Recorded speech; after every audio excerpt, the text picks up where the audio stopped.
Veamos el concepto de temperatura de bulbo húmedo. El concepto de temperatura de bulbo húmedo se utiliza mucho en términos de ciclometría para determinar la humedad de las mezclas, y además también es un valor importante para conocer en el caso de las torres de enfriamiento, ya dado que la temperatura de bulbo húmedo es la temperatura más baja a la que podríamos llevar por enfriamiento en contacto directo un líquido en una torre de este tipo. Entonces, como método de medición, podríamos considerar que tener dos termómetros, pueden ser termómetros de líquido en vidrio o cualquier otro tipo, donde uno de estos lo vamos a tener cubierto con un material fibroso que va a estar humedecido en líquido que forma pues la humedad. Para el sistema aire y agua, pues prácticamente sería un algodón o una tela que tiene agua. Y lo ponemos en una corriente del aire o la mezcla a la que queremos determinar la humedad. Entonces, cuando la mezcla, la que está en contacto, no está en equilibrio, no está saturada, entonces aún puede seguir absorbiendo humedad. De manera que al ponerse en contacto con el líquido, parte del líquido se va a evaporar buscando el equilibrio, o sea, buscando la saturación del gas.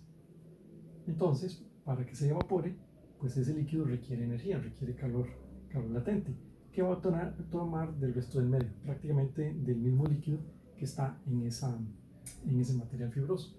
Por lo tanto, el líquido se va a enfriar y el termómetro nos va a marcar una temperatura inferior. Siempre la temperatura bulbo húmedo va a ser menor o igual que la temperatura de bulbo seco. Solamente son iguales cuando no hay transferencia, cuando no hay evaporación, que quiere decir cuando el gas ya está saturado. O sea, si está saturado, quiere decir que está a un 100% de humedad relativa y por tanto no habrá más evaporación. Pero cuando tenemos mezclas que no están saturadas, entonces siempre la temperatura del bulbo húmedo va a ser más baja. Ahora veamos que este caso puede ocurrir también no solo en un termómetro, sino que también en una gota que está cayendo o está inmersa en una corriente de gas. Imaginemos una gota como en este caso. Entonces, al borde de la película de líquido vamos a tener una presión parcial que es alta, ¿verdad?, en comparación con la presión parcial de la humedad en el gas. Esto va a hacer que al haber una diferencia de presiones, pues entonces parte del líquido se evapore. El líquido se va evaporando, pero requiere calor nuevamente. Entonces el calor lo va a tomar del resto del líquido, de manera que la gota se va enfriando.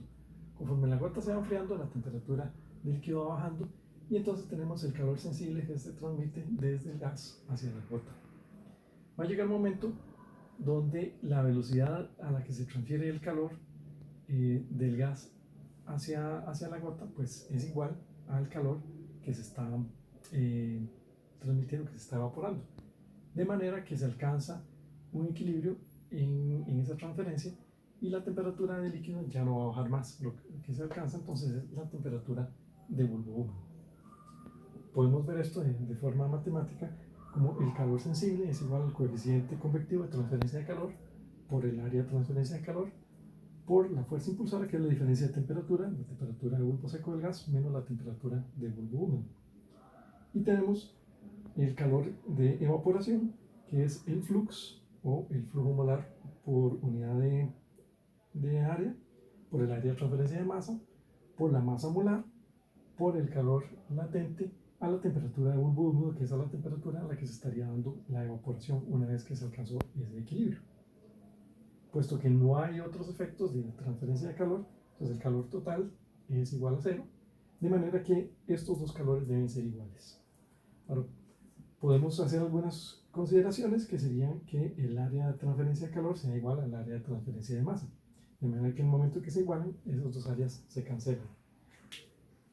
Tenemos que el flux es igual a un coeficiente de transferencia de masa por una fuerza impulsora, que en este caso es la diferencia de presiones parciales en la superficie de la gota menos la presión parcial en el seno del gas.